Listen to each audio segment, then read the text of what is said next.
Καλό σου ταξίδι, Γεώργιε, της μόδας Giorgio Armani.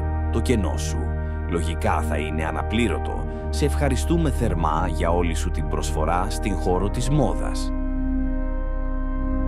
Το λαϊκό προσκύνημα που θα γίνει στο Μιλάνο είναι σωστό και δίκαιο. Σου αξίζει πραγματικά.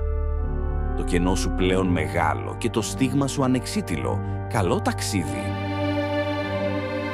Κανείς δεν θα σε ξεχάσει και όλοι θα σε ευχαριστούν βαθιά για την συμβολή σου, αλλά και προσφορά σου. Στον χώρο της μόδας συνδύαζες μόδα, ποιότητα, αλλά και σοβαρότητα, χωρίς γραφικότητα και ξετσιποσιά, να το πω έτσι.